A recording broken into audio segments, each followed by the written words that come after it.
let's get started, dear colleagues.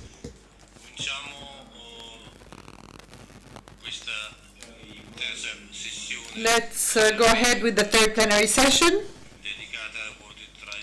the focus of which is going to be Italy and Russia, and this is going to be benefiting from the participants of ambassadors. I'll try and give a fresh impetus to this session. A few days ago, we came to know that a number of German parliamentaries were working on a package of measures aiming at solving the crisis of migrants in Europe, amongst which there is one of closing borders, German borders, so as to build up new fences along the line of the borders, the European Union borders, in other words. So it would be sort of a great European wall, in other words. But the refugees aren't that many. We know that it's about 1 million people involved. And when the Ukraine war was raging, only in Ukraine, more than 1 million people were displaced towards Russia and flee towards Russia. But once again, we have refugees that from Ukraine come to Russia. They aren't that few, and we solved the problem without that many difficulties. In Europe, we hear about the request of building up new fences and walls. Now, President Prodi now left because he was to head towards Vienna, and he was to attend the Viennese conference on November the 11th. Municipal elections were held. The left parties won, but they lost quite many votes on the wake of the migrants' crisis. In 1939, this party was seeing a policymaker, a politician. Haider was known as a Nazi at that time, and at the time of elections they could total more than 20% of the votes, and there was a scandal at that time. We also talked about sanctions. Europe was ready to introduce and adopt restrictions against Austria at that time. So that's when the right wing took a step backwards. Nowadays, 32% seems to be quite normal instead.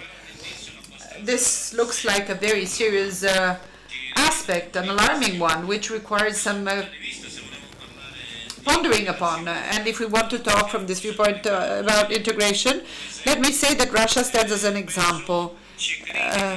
We are being criticized. They say that we do not fully share European values.